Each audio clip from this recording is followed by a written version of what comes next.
नमस्कार, दिल्ली न्यूज में आपका बहुत बहुत स्वागत है। चलिए देखते हैं आज की 25 फटाफट काम की और महत्वपूर्ण बड़ी खबरों को। पर इससे पहले वीडियो को लाइक करना बिल्कुल न भूलें। पाकिस्तान से सटे बॉर्डर इलाकों में आज फिर बड़ी मॉक ड्रिल।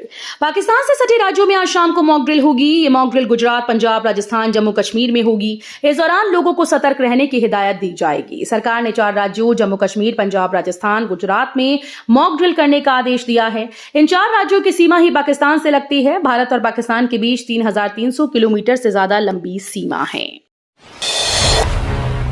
देश भर में कोरोना का कहर 12 पहुंचा मौतों का आंकड़ा। भारत में भी कोरोना तेजी से पैर पसार रहा है। देश में कोरोना के एक्टिव केसेस की संख्या 1200 के पार पहुंच गई। कोरोना के सबसे ज्यादा 430 केस केरल में हैं, जबकि दूसरे नंबर पर महाराष्ट्र है, जहां एक्टिव मरीजों की संख्या 325 है। इसमें से 316 केस सिर्फ मुंबई में सामने आए हैं।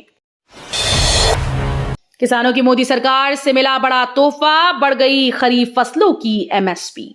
केंद्र सरकार ने धान, कपास, सोयाबीन, अरहर समेत खरीफ की 14 फसलों पर एमएसपी बढ़ा दी। इसके तहत धान के लिए 2369 रुपए, कपास के लिए 7710, अरहर के लिए 8000, मूंग के लिए 8768 रुपए, मक्का के लिए 2400, रागी के लिए 4886, बाजरा के लिए 2775, ज्वार के लिए 3699 रुपए, मूंगफली के लिए 7263, सूरजमुखी के लिए 7721, सोयाबीन के लिए 5328 और तिल पर 9846 रुपए एमएसपी तय की गई।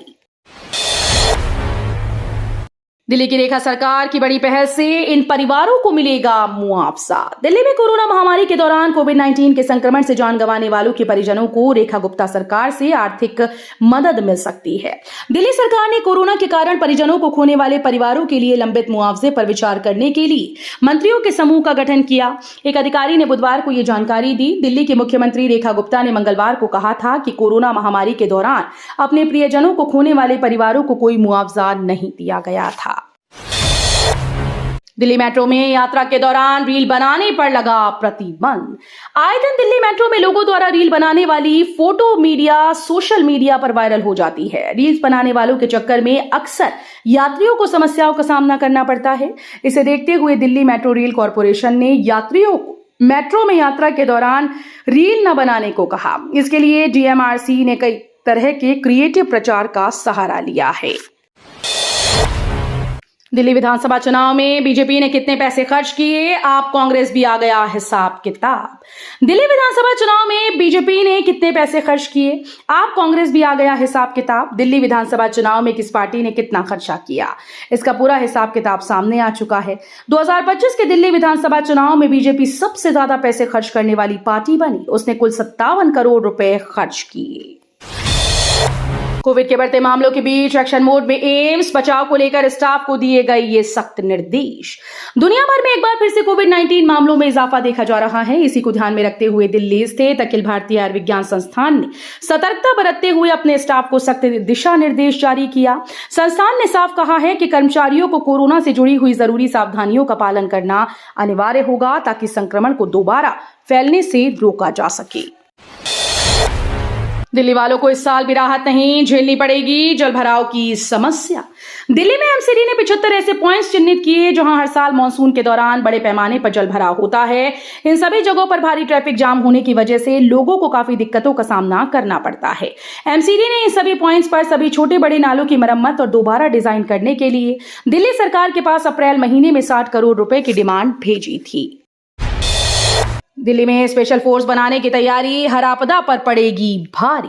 देश के हर राज्य को विभिन्न प्रकार की आपदाओं से निपटने के लिए प्रधानमंत्री नरेंद्र मोदी के आह्वान पर अमल करते हुए दिल्ली सरकार ने लंबे समय से pending state disaster relief force के गठन पर काम शुरू कर दिया है। इसके अलावा सरकार एक डेडिकेटेड इंसिडेंट रिस्पांस सिस्टम तैयार करने पर भी विचार कर रही है। दिल्ली में 1, 2 नहीं 5 दिन होगी बारिश, 60 की स्पीड से चलेंगी हवाएं। दिल्ली में अगले 6 दिन तक मौसम में उलटफेर देखा जाएगा। एमडी का कहना है कि दिल्ली में 1, 2 नहीं 5 दिन बारिश होगी। इस दौरान तेज और तूफानी हवाएं चलेंगी। इसको लेकर येलो और ऑरेंज अलर्ट जारी किया गया।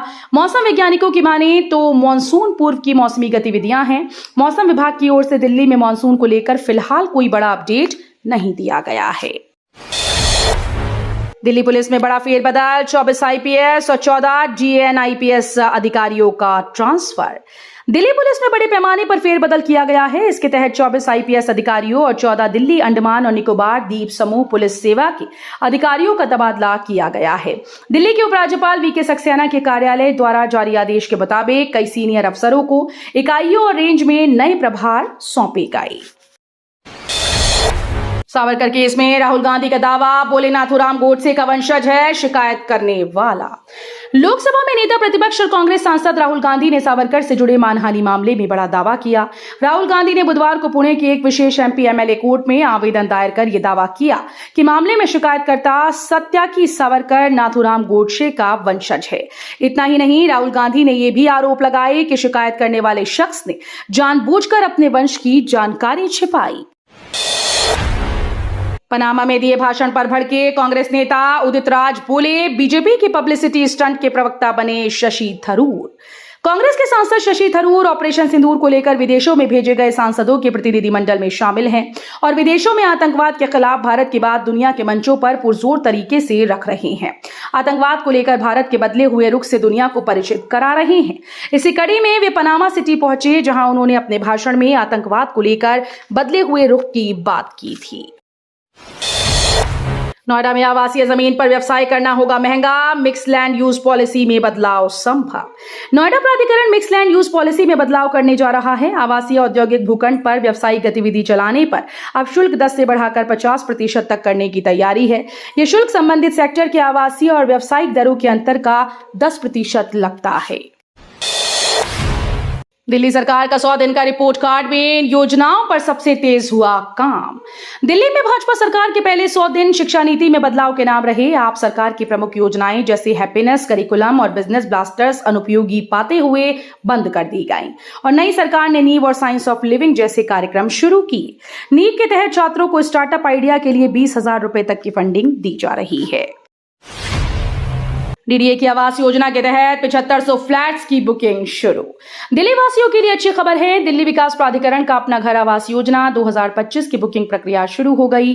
डीडीए प्रशासन के अनुसार पहले दिन 452 फ्लैट्स की खरीदारों ने बुकिंग की। इसमें नरेला में स्थित 209 EWS flat, 136 LIG flat, 3 MIG flat, 6 HIG flat book हुए। दिल्ली के हरकेश नगर में चला एमसीडी का बुलडोजर, 100 से अधिक दुकानें ध्वस्त। दिल्ली नगर निगम ने तुगलकाबाद विधानसभा के हरकेश नगर में अतिक्रमण हटाने का बड़ा अभियान चलाया। बुलडोजर को देखते ही वहां हड़कंप मच गया। यहां 100 से अधिक दुकानें और झुग्गियां तोड़ी गईं। लोगों ने इसका विरोध किया और एमसीडी अधिकारियों से उनकी झड़प हुई। कानून व्यवस्था बनाए रखने के लिए पुलिस बल तैनात था। तहव्वुर राणा की याचिका पर कोर्ट ने तिहाड़ जेल और एनआईए से मांगा जवाब। पटियाला हाउस स्थित विशेष न्यायाधीश की अदालत ने 26/11 मुंबई आतंकी हमलों के आरोपित तहव्वुर हुसैन राणा के परिवार के सदस्यों से बात करने की अनुमति को लेकर दायर याचिका पर तिहाड़ जेल प्रशासन और एनआईए से जवाब मांगा। विशेष न्यायाधीश चंद्रजीत सिंह ने तिहाड़ जेल प्रशासन और एनआईए नोटिस जारी कर 4 जून तक इस मामले में स्थिति रिपोर्ट दाखिल करने का भी आदेश दिया। दिल्ली के इस इलाके में अब नहीं कटेगी बिजली। 5.5 करोड़ की लागत से हो रहा निर्माण कार्य। महरौली पुरातात्विक महत्व का क्षेत्र है। आसपास का क्षेत्र काफी हरा भरा है। आंधी पानी की स्थिति में अक्सर पेड़ गिरने या अन्य कारणों से विद्युत आपूर्ति बाधित हो जाती है। विगत 21 मई को आई आंधी के दौरान तकनीकी खराबी के चलते महरौली के वार्ड नंबर 2 में रात 8 बजे से 11:33 तक बिजली आपूर्ति बाधित रही। इस तरह की स्थिति से लोगों को बचाने के लिए अब महरौली में तीनों तरफ के ट्रांसफार्मर्स तक बिजली पहुंचाने वाले सारे केबल अंडरग्राउंड किए जा रहे हैं। दिल्ली में कम आयु वालों में क्यों बढ़ रहा है ब्लड कैंसर का खतरा, विशेषज्ञों ने बताई वजह। दिल्ली में हर साल रक्त कैंसर में एक्यूट माइलॉइड ल्यूकेमिया के कम से कम 3000 मामले सामने आते हैं।